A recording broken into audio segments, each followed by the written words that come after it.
warahmatullahi wabarakatuh. Innal hamdalillah nahmaduhu wa nasta'inuhu wa nastaghfiruh wa na'udzu billahi min shururi anfusina wa min sayyiati a'malina. Man yahdihillahu fala mudilla lahu wa man yudlil fala hadiya lahu. Wa ashhadu an la ilaha illallah wa ashhadu anna Muhammadan abduhu wa rasuluhu. Amma ba'd, fa inna khayral hadithi kitabullah wa khayral hadi hadi Muhammadin sallallahu alaihi wasallam wa sharral umuri muhdatsatuha wa kullu muhdatsatin bid'ah wa kullu bid'atin dhalalah wa kullu dhalalatin fin-nar. A'udzu billahi as-sami'il 'alim minasy syaithanir rajim. Bismillahirrahmanirrahim. Ya ayyuhan nabiyyu qul li azwajika wa banatika wa nisa'il mu'minin yudnina 'alayhinna min jalabibihinna dzalika adna an yu'rafna fala yu'zain wa kana Allahu ghafurur rahima.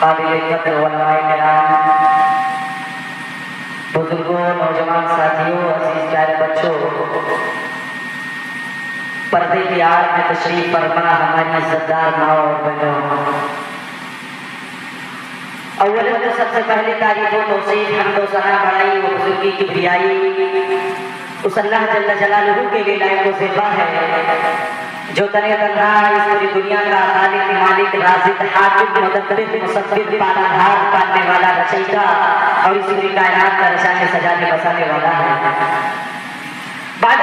सलाम का नजराना हो तमाम के तमाम अंबियाए किराम पर, खुसूसन बिलखुसूस हमारे और आपके आखिरी नबी ताजदार मदीना अहमद मुस्तफा जनाब मोहम्मद अरबी सल्लल्लाहु अलैहि वसल्लम पर कि जिनके जरिए से ये कुरान हकीम जैसे बाबरकत किताब और इस्लाम जैसा बाबरकत दीन हम तमाम लोगों तक पहुंचा। अज़ीज़ान किराम कदर, आज के इस बाबरकत मजलिस में इंशाअल्लाह ताला इस्लाम में औरतों का मकाम और मर्तबा और पर्दे के ताल्लुक से कुछ बातें आपके सामने रखने की कोशिश करूंगा। दुआ और मुबारक है रब्बे जुल्मिनत में मौला करीम को हम सच कह सकने और हम तमाम लोगों को उस पर अमल पैदा करने की तौफीक अता फरमाए। आमीन। अज़ीज़ान किराम की कदर, इस्लाम औरत को इतना मकाम और मर्तबा, इतनी इज्जत, इतनी तकरीम की है, शायद ही किसी दीन और धर्म और मजहब में औरत को इतना मकाम, इतना रुतबा, इतनी इज्जत दी हो। और औरत किसी भी समाज की जरूरत नहीं, बल्कि किसी भी समाज की वो कड़ी है जिसके बगैर ना तो घर का निजाम चल सकता है, ना ही सोसाइटी और मुआशरा, यहाँ तक कि दुनिया का निजाम चल सकता है। और उसी औरत को जमाने में ये कहा कि इस्लाम ने औरत को कैदी बना दिया, उसी औरत को समाज और मुआशरे के लोगों ने जब इस्लाम ने औरत की इज्जत की बात की, उसकी तहफ़्फ़ुज़ की बात की, उसके मान सम्मान की बात की, तो समाज ने, मुआशरे ने, सोसाइटी वालों ने दीन इस्लाम के ऊपर तहमत और इल्जाम देने लगा। लेकिन शायद आपको ये मालूम नहीं है कि आज से 1400-1500 साल पहले औरत का जो मकाम था, जो मर्तबा था, जिस गिलाफत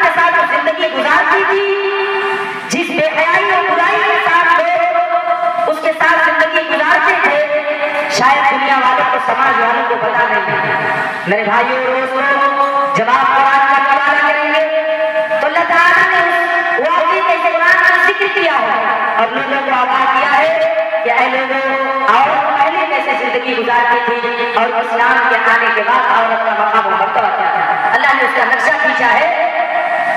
अल्लाह ताला फरमाता है वइदा बुशिरा अहदुकुम बिलउनसा ज़ल्ल वजहुहु मुस्वद्दा व हुवा कज़ीम।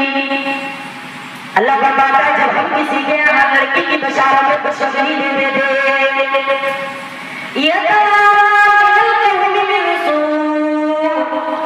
तो उसका चेहरा काला हो जाता था, वो दिल ही दिल में घुटने लगता था। आया ये खबर मैं समाज में बताऊं कि न बताऊं, मुआशरे में मैं बताऊं कि न बताऊं, तो अपने दिल में घुटने लगता था कि मेरे घर में लड़की हुई है, क्या मैं इस खबर को सोसाइटी में बताऊं कि न बताऊं।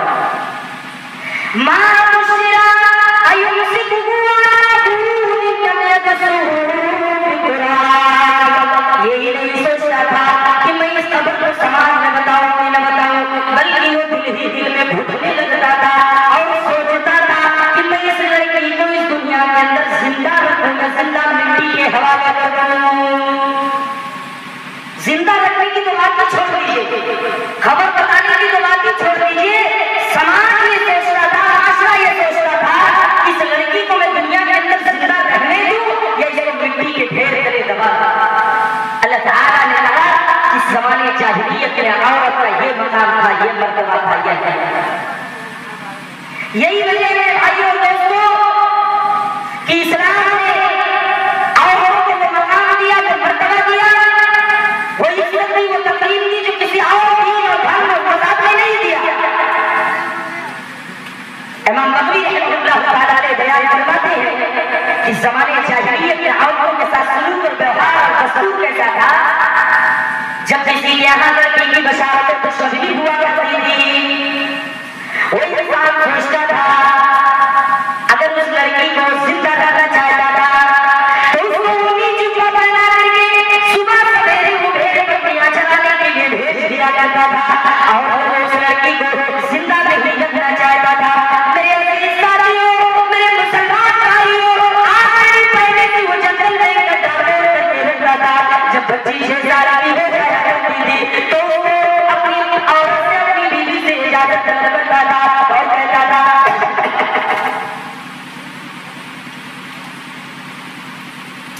और कहता था कि इसको एक अच्छा लिबास पहनाओ, इसको बेहतरीन लिबास पहनाओ, मैं इसको इसके ननिहाल से ननिहाल में लेके जाना चाहता हूँ। जो ही उसकी बीवी उस बच्ची को एक अच्छा लिबास पहनाती थी, एक अच्छा लिबास कराती थी, वो पहले से जंगल में गड्ढा खोद करने लगता था और उसको उस गड्ढे में ले जाकर उसमें दफन कर देता था, ऊपर से मिट्टी डाल करके जिंदा उसको मार देता था। और अल्लाह ताला ने उसी मामले के अक्काशी कुरान में की ज़माने जाहिलियत में औरतों के साथ सलूक और बर्ताव इसी तरीके से किया जाता है। लेकिन जब इस्लाम आया, शरीयत आई, मोहम्मद गिरामी सल्लल्लाहु अलैहि वसल्लम ने उसी मक्का की गली के अंदर, उसी मदीना की गलियों के अंदर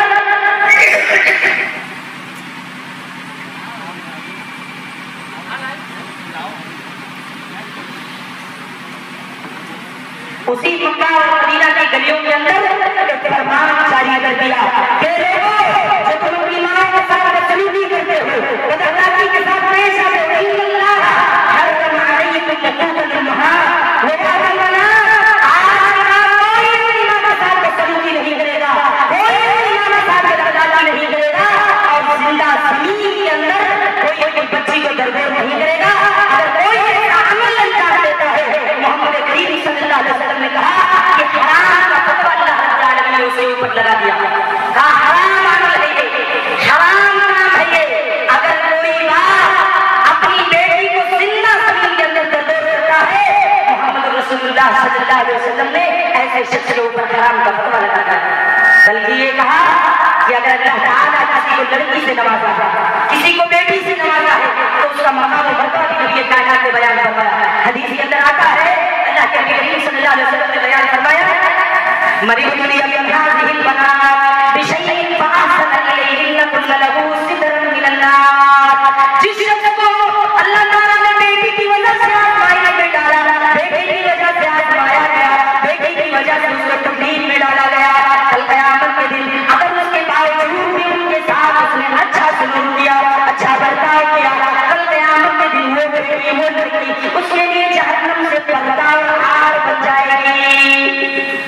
अगर बेटी की वजह से हमें दुनिया के अंदर आजमाया गया, अज़ीज़ में डाला गया, लेकिन इसके बावजूद हमने अगर उसके साथ अच्छा सलूक और अच्छा बर्ताव किया, कल वो लड़की हमारे लिए जहन्नम से पर्दा और आग बन जाएगी। फमा हसना से मुराद हर किस्म की अच्छाई, उसकी तारीफ और तरबियत अच्छी तरीके से किया, उसको बेहतरीन लिबास से मुहैया किया जाए तो उसके घर पर दी और एक अच्छे शौहर का इंतखाब करके उसका निकाह कर दिया। कल क़यामत के दिन वो लड़की उससे जहन्नम से पर्दा और आग बन जाएगी। ये मकाम दिया, ये मर्तबा दिया, ये इज्जत दी, ये तकरीम दी मेरे भाइयों दोस्तों मज़हब इस्लाम ने की। जाओ करके देख लो, अगर किसी टीम ने किसी धर्म और मज़हब ने औरत को इतना मकाम इतना मर्तबा दिया हो, एक औरत की परवरिश करो और बेहतरीन तरीके से उसे खानपान का एहतराम और इंतजाम करो तो जहन्नम से पर्दा और आग बन जाएगी। मेरे भाइयों दोस्तों कोई दीन और धर्म और मज़हब ने औरत को इतना मकाम नहीं दिया जितना इस्लाम।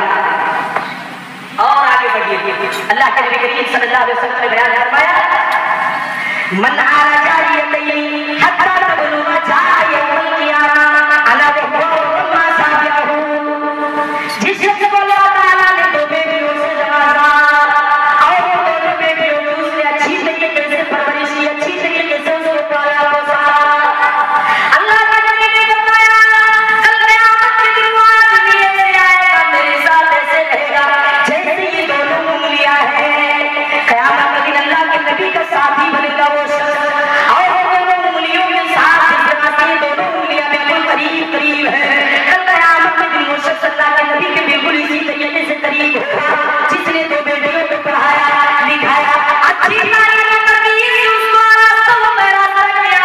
मेरे अजीज साथियों, मेरे भाइयों दोस्तों, तुम नबी का साथी बनोगे, कल नबी के साथ तुम्हारा भी जन्नत में। मेरे भाइयों दोस्तों, तुम्हारी मुलाकात नबी अकरम सल्लल्लाहु अलैहि वसल्लम के साथ बिल्कुल इन दोनों उंगलियों की तरह से होगी।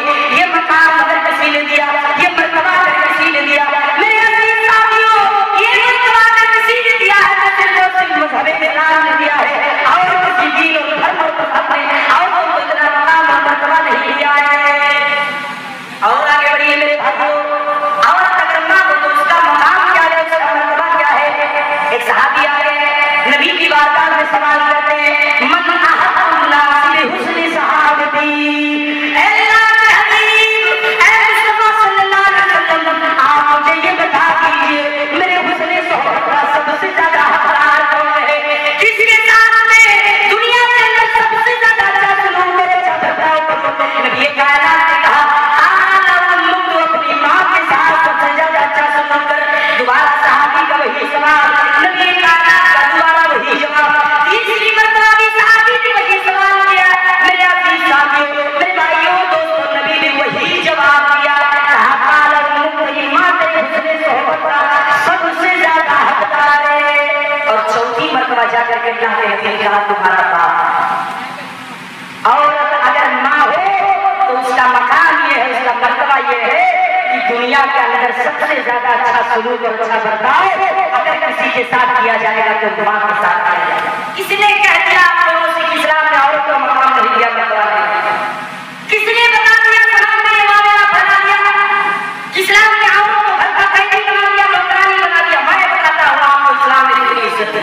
और आगे बढ़िए, औरत अगर बीवी हो तो उसके हुकूक की भी पासदारी इस्लाम ने की है साथ होगी। कुरान में अल्लाह ताला ने कहा है कि अगर तुम किसी की भी बेटी से बहन से शादी करो बगैर महर की अदायगी से शादी न करो, महर दे करके ही शादी करो।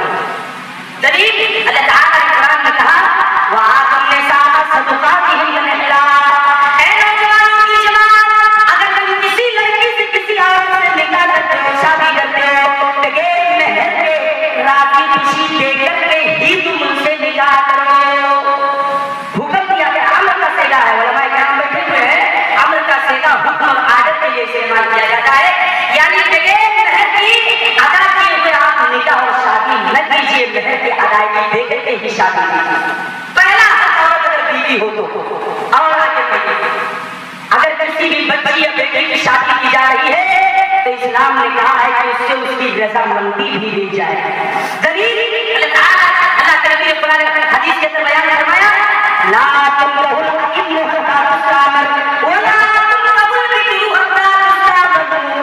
ऐ नौजवानों, जवान, ऐ जमाने वालों, ऐ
इसका एक बहुत बड़ा रीजन ये है कि उनकी शादी उनके माँ बाप जबरदस्ती उनके सर पे थोप देते हैं और वो राजी नहीं होती है, इसलिए शादी के मान बाद अपने शोहरों को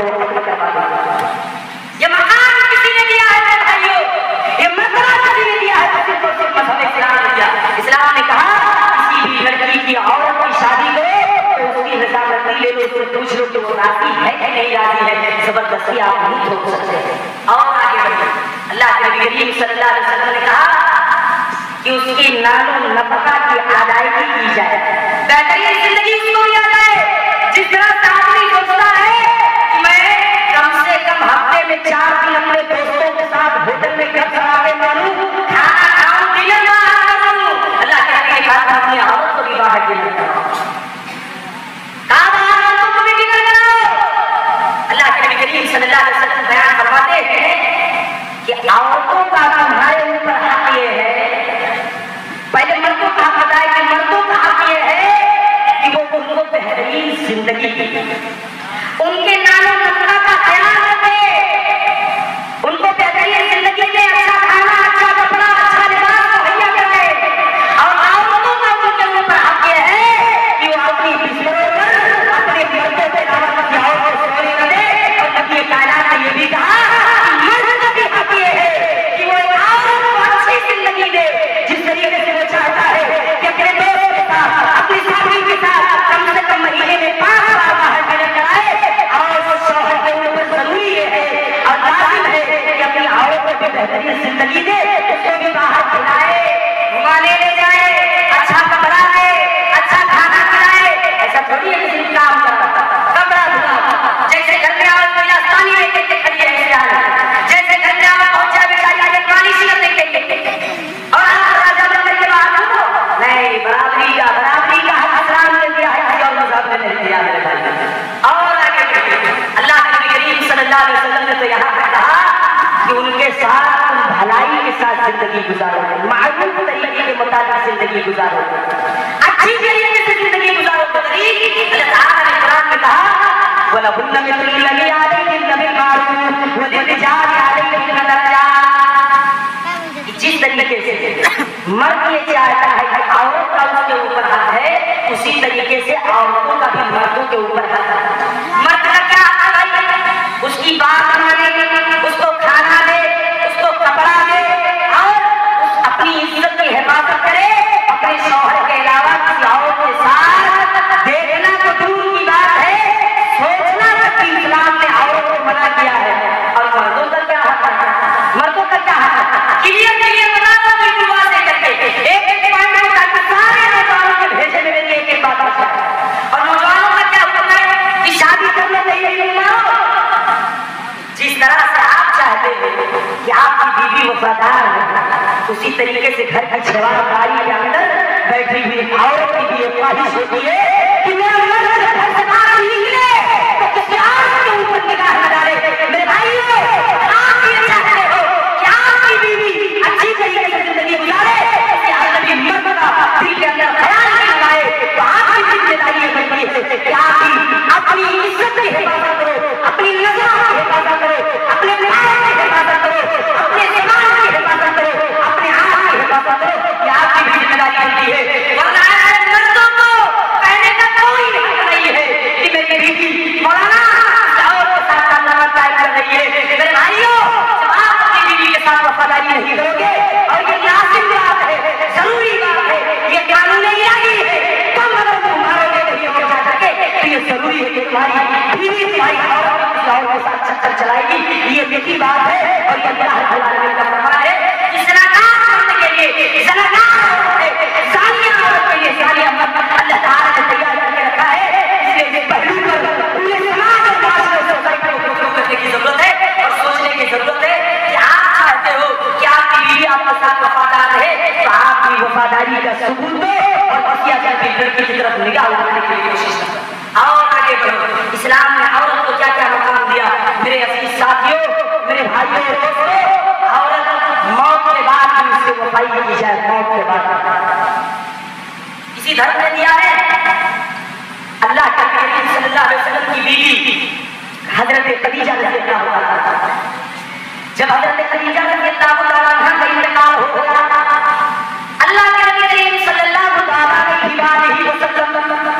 जब घर में गोश्त बनता शोरबा बनता, अल्लाह के नबी करीम सल्लल्लाहु अलैहि वसल्लम कटोरे में साग लेकर के हजरत खदीजा रज़ियल्लाहु ताला अन्हा की सहेलियों के पास भिजवाया करते थे। इसके पास हजरत खदीजा रज़ियल्लाहु ताला अन्हा के सहेलियों के पास हजरत खदीजा रज़ियल्लाहु ताला अन्हा का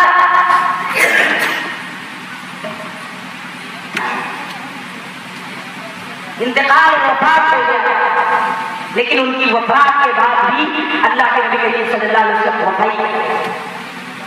मेरे अजीज साथियों, ये मामला, ये रवैया, ये इज्जत, ये मकाम, ये मर्तबा, ये अहमियत, ये तकरीर सिर्फ और सिर्फ मज़हब इस्लाम की है। और आगे करो, अगर दो औरतों के साथ निकाह करते हो तो उनके दरमियान अदल और इंसाफ का तकाज़ा भी होना चाहिए। दलील अल्लाह ताला ने मुक़द्दस के अंदर बयान फरमाया, वही जो बंदा कादिर फवाहिदतन लहु मा मलकत अयमानुकुम ज़ालिका अदना। अगर तुम्हें ये डर हो रहा है, अगर तुम्हें ये खदशा नहीं हो रहा है कि तुम 2 औरतों से, 3 औरतों से, 4 औरतों से निकाह करने के बाद अगर तुम अदल न कर सकोगे, इंसाफ न कर सकोगे, ज़ालिका अदना अल्लाह तक़ूलू, तो तुम एक ही औरत पर इत्तेफाक करो, एक ही से शादी करो। अल्लाह ने कहा कि अदल का तकाज़ा होना चाहिए, इंसाफ होना चाहिए। अगर 2 शादी करते हो, 3 शादी करते हो, 4 शादी करते हो, तो दोनों बीवियों के दरमियान अदल होना चाहिए, इंसाफ होना चाहिए, दोनों बीवियों चारों के साथ बराबरी का सलूक और बर्ताव होना चाहिए। अगर ऐसा नहीं कर सकते हो तो एक ही पर तुम इत्तेफाक कर लो, एक ही से निकाह करो, 2 से शादी न करो। अल्लाह के नबी सल्लल्लाहु अलैहि वसल्लम ने हदीस के अंदर बयान फरमाया, आजकल तो लोग जो उसे इतना मुहाब है कि 24 घंटा बैठा रहता है और दोनों बेचारे इतना छोड़ देते हैं कि ऊपर किनारे ताके चलते हैं। ऐसे लोगों के लिए वही है मसला। हदीस के अंदर ये कायनात ने फरमाया, क़यामत के दिन जो आदमी अपनी 2 बीवियों से निकाह करने के बाद उनके दरमियान आदल न करता हो, इंसाफ न करता हो, उनके साथ बेहतरीन सलूक और रवैया न रखता हो, बराबरी न करता हो, नबी कायनात ने फरमाया क़यामत के दिन वो ऐसे आएगा अपनी वारदात में गोया उसके जिस्म का एक हिस्सा सल्ब कर लिया गया हो, उसके जिस्म का एक हिस्सा हो ही नहीं। इसलिए अगर 2 शादी की हो, अच्छी बात करो, लेकिन दोनों के दरमियान अदल और इंसाफ होना चाहिए, बराबरी की जिंदगी होनी चाहिए, किसी के साथ ऊंच नीच न हो, दोनों के साथ इंसाफ अदा करना चाहिए। किसी औरत के साथ ऐसा न हो कि एक को ज्यादा मानते हो, एक से ज्यादा प्यार करते हो, दूसरी से बिल्कुल मोहब्बत और प्यार नहीं करते हो। साथियों, अगर 2 शादी को निकाह करते हो तो दोनों के दरमियान बराबरी का अदल और इंसाफ होना चाहिए। ये मज़हब इस्लाम ने हमें तारीफ दी है। जाओ किसी भी धर्म और दीन और मज़हब की किताब को उठा करके देख लो, अगर इतना मकाम, इतना मर्तबा, इतनी इज्जत और तकरीम अगर किसी मज़हब और इस्लाम का धर्म ने किया हो, मेरे भाई अल्लाह करके मुझे दिखा देना, मैं उनके दिल को एक्सेप्ट करने के लिए तैयार हूँ। मैं इसलिए ये चैलेंज दे रहा हूँ क्योंकि किसी दीन और धर्म और मज़हब ने मेरे अजीज साथियों मकाम और मर्तबा औरत को नहीं दिया। अब थोड़ा और आगे बढ़िए। अब इतना मकाम, इतना मर्तबा, अपनी इज्जत की तकरीम किसी धर्म और दीन ने किया हो, तो आप बताओ क्या औरतों के साथ नाइंसाफी हो सकती है? हो सकती है? नहीं हो सकती। क्यों? क्योंकि अगर उनके साथ गलत करना होता, बदसलूकी करनी होती, नाइंसाफी करनी होती, अदल न करना होता, मोहब्बत करनी होती, तो मज़हब इस्लाम इतना मकाम, इतना मर्तबा न बनता। इसीलिए इस्लाम ने औरत की इज्जत की हिफाजत की खातिर कुछ उसूल बनाए हैं, कुछ ज़ाब्ते बनाए हैं। किस लिए बनाए हैं? इज्जत की हिफाजत की खातिर। पहला उसूल ये है कि औरत घर के अंदर टिक करके रहे, घर के बाहर बगैर जरूरत, बिला जरूरत, बिला सबब, बिला वजह। दलील कुरान में अल्लाह ने कहा, वक़र्ना फी बुयूतिकुन्ना वला तबररजना तबर्रुज जाहिलिय्यतिल ऊला। ऐ औरतों की जमात, तुम घरों के अंदर टिक करके रहो, इस्तेदरार के साथ रहो। गोया पता ये चला औरत का नजर ठिकाना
इस्तेमाल करती है। जिस गली से, जिस चौराहे और जिस कूचे से वो जाती है, वो गलियों के ऊंचा चौराहा मानने लगता है। मेरे भाइयों, मेरी माँ और बहन, ये तरीका गलत है। अगर ये तरीका अपना रही हो, प्यार कर रही हो, तो ये इस्लामी तरीका नहीं है। ये तुम बुराई, खबरत, खिलाफत, नफासत, नजाकत को दावत दे रही हो। इससे अपने आप को बचाओ, वरना तुम अपनी इज्जत की हिफाजत नहीं कर सकती हो। अपनी इज्जत की हिफाजत और अपनी इज्जत को तुम बचा नहीं कर सकती, सेफ नहीं कर सकती। और आगे बढ़ो। इस्लाम ने किसी और बताया कि कोई औरत जब घर से बाहर निकले तो मुकम्मल पर्दे और लिबास के साथ घर से बाहर निकले। दलील अल्लाह ताला ने कुरान मुक़द्दस के अंदर बयान किया है, या अय्युहन नबिय्यु कुल लिअज़वाजिका व बनातिका व निसाइल मुमिनीन युदनीना अलैहिन्ना मिन जलाबिबिहिन्न। ऐ नबी सल्लल्लाहु अलैहि वसल्लम, आप अपनी बीवियों से कह दीजिए, अपनी बेटियों से कह दीजिए, और उनकी माँ और उनकी बेटियों से कह दीजिए, जब भी वो घर से बाहर निकले मुकम्मल पर्दे के साथ निकले, मुकम्मल लिबास के साथ निकले, अपने जिस्म को ढाक करके निकले, अपने जिस्म पर मुकम्मल पर्दा डाल करके निकले।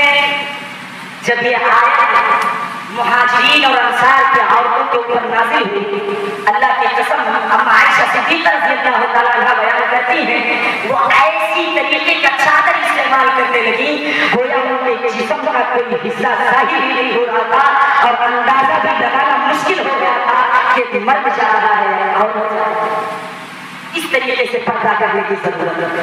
आज तो साहब निकाब के नाम पे अजीब फैशन चल चुका है।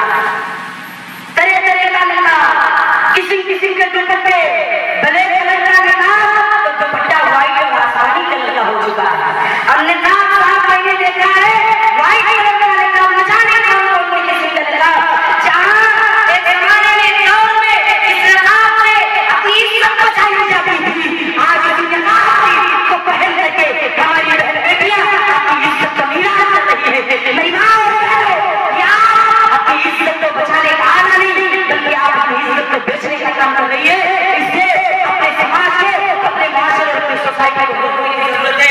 नबी अल्लाह ताला ने कुरान में कहा था, अगर कोई औरत मुकम्मल पर्दे से निकलती है, मुकम्मल लिबास से निकलती है, इस्लामी लिबास के साथ निकलती है, गोया उसका सलाम, उसकी पहचान इज्जतदार और शरीफ मायने में होगी, इज्जतदार में होगी। अगर कोई औरत मुकम्मल लिबास और पर्दे के साथ घर से बाहर निकलेगी, लेकिन हमारी माँ और बहनों ने तो फैशन का जरिया और आज पर्दा तो जीरो है। अब इसी बेपर्दगी की वजह से आज बहुत सारी बुराइयां हमारे समाज और माशरे के अंदर जन्म ले रही है, इसी बेपर्दगी की वजह से। अगर इसी पर्दे पर काम कर लो अहले बेईमान वालों, अल्लाह की कसम ये ज़िना के मामला खत्म हो जाएंगे, बंद हो जाएंगे। इसी पर्दे को अगर रोक लो और मुकम्मल पर्दा करा लो कोई बहन बेटियों को, इंशाअल्लाह ताला बहुत सारे मामला ये जो एक रासत हमारे अंदर फैली है, हिफाजत फैली है कि हमारी बहन बेटियां मुद्दत हो रही है, ये मुद्दत का मामला भी खत्म हो जाएगा अगर उनको इस्लामी से कदर के साथ जिंदगी गुजारने की मेरे भाइयों दोस्तों तरकीब करने लगे। पर्दा कहाँ है? कहते हैं कोई औरत घर से निकलती है, किसी भी घर में घुस जाती है, कोई मर्द किसी के भी घर में पर्दे के साथ घुस जाता है। याद रखो मेरे भाइयों, किसी के घर के अंदर घुसो तो पहले इजाजत रखो। दलील अल्लाह ने कहा, वइज़ा सअलतुमूहुन्ना मताअन फसअलूहुन्ना मिन वराइ हिजाब। अगर कोई जरूरत, कोई काम, कुदरा मांगना, खुरमा मांगना, हसिया, मौनी, कटरा, छोटी छोटी चीजें मांगने के लिए लोग पर्दे के साथ घर में घुस जाते हैं। औरत की हालत कैसी है, कहाँ बैठी है, सर पे दुपट्टा है कि नहीं है, घरने के साथ घुसे। शरीयत और इस्लाम ने अल्लाह ने कहा कोई जरूरत हो पर्दे के पीछे रहते हैं, कोई काम हो तो पर्दे के पीछे रहते के मानो, घरने के साथ किसी के घर में घुसने की जरूरत नहीं आ सकती है। इसलिए मेरे भाइयों दोस्तों, ज्यादा लंबी और तफसीली गुफ्तगू न करते हुए मैं आपसे एक गुजारिश, एक इल्तिमास और एक अपील करने के लिए आया हूँ कि अपनी बहनों की इज्जत की हिफाजत करो, उनकी इज्जत की हिफाजत करो, उनको पर्दे में रहना सिखाओ, उनकी इज्जत को तकलीफ करना सीखो। अगर आप किसी के बहन बेटे की इज्जत की हिफाजत नहीं करेंगे, मैं जिम्मेदारी के साथ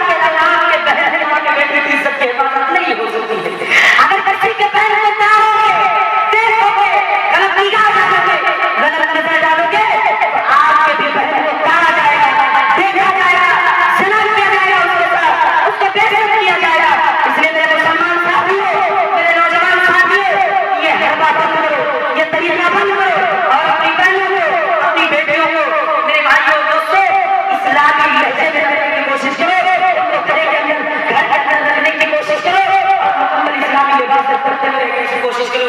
सोशल मीडिया आपके पास है, मोबाइल फोन आपके पास है, आंखों से आंसू जारी हो जाता है। जब मुसलमान क्या कहते हैं मेरे भाइयों दोस्तों सामने, अहले हदीस की बेटी, अहले हदीस की बहन गैर मुस्लिम के साथ शादी कर रही है, कहाँ सो रहे हैं, कौन सी जिंदगी गुजार रहे हो, किस दुनिया के अंदर जिंदगी गुजार रहे हो? तुम्हारी बेटी, तुम्हारी बहन, तुम्हारी बहू किसी और के साथ शादी करते हैं, कहाँ सोए हो? ऐ मुसलमानों कहाँ सोए हो? थोड़ा काम करो, आंखों में आओ, नींद से बेदार हो जाओ और अपने बहनों की इज्जत की हिफाजत करो। अगर इज्जत की हिफाजत न करोगे, ये बहन बेटियां अपने करके उठ जाएगा, उनसे शादी करेगा, उनकी इज्जत को बेच खाएगा और कल किसी चौराहे किसी गली में, किसी नुक्कड़ में उसकी लाश को मार करके फेंक देगा और हाथ मलते हुए रह जाएगा। मेरे भाइयों दोस्तों, अगर इस हिंदुस्तान के अंदर कहीं किसी की बेटी अगवा होती है और उसकी इज्जत की हिफाजत नहीं की जाती है, उसकी इज्जत के ऊपर दाग किया जाता है, तो वो सिर्फ और सिर्फ किसी शेर, किसी शहर, किसी कस्बे, किसी कुम्मे कबीले का मामला नहीं है, बल्कि पूरी इंसानियत को गौर करना चाहिए और पूरे समाज, पूरे माशरे और पूरी सोसाइटी को सिर्फ सोचना चाहिए। इसलिए ये अहद करके उठो कि अव्वलन तो हम अपनी जिंदगियों के अंदर इस्लाह करेंगे, फिर उसके बाद अपनी बहनों की, अपनी बेटियों की, अपनी माओ की, अपने औरतों की इज्जत की हिफाजत करेंगे इंशाअल्लाह ताला। अगर हम नहीं सुधरेंगे, हम दुरुस्त नहीं होंगे, हम इज्जत के साथ जिंदगी नहीं गुजारेंगे, तो आपको किसी से कहने का हक नहीं है। आप जब किसी की बहन बेटे उतारोगे, उसको दे दोगे, उससे गलत तरीके से बात करोगे, बताओ क्या अपनी बहन को मना कर सकते हो? क्या अपनी बेटी को रोक सकते हो? क्यों किसी की बहन बेटी की, अगर कोई शख्स किसी की बहन से, किसी की बेटी से बात कर रहा है, गोया वो अपनी बहन और अपनी बेटी से बात कर रहा है। ये घूम करके आएगा, वापस आएगा। आज आप किसी दरख्त के ऊपर पत्थर मारोगे तो मुमकिन है कि वो पत्थर लौट के जमीन पर आएगा, आसमान में नहीं रुकेगा। अगर किसी की बहन को, किसी की बेटी को मारोगे, देखोगे, शर्मनाकी करोगे, बेइज्जत करोगे, मेरे भाइयों दोस्तों, आपकी भी बहन को उतारेगा, कोई देखेगा, उसकी भी इज्जत के ऊपर कोई उंगली उठाएगा। इसलिए ये अहद करके उठो कि इंशाअल्लाह ताला आज से ये सारे झमेले, सारे काम, सारे गलत काम, सारे लापरवाही मासियत के काम इंशाअल्लाह ताला खत्म करेंगे और एक इज्जत की जिंदगी खुद गुजारेंगे और अपने बहनों को, अपनी बेटियों को भी गुजारने की कोशिश करेंगे। अल्लाह ताला से दुआ है, मौलाए करीम तो हमारी माँ और बहनों को दीन की सही समझ, सही फहम अता फरमा।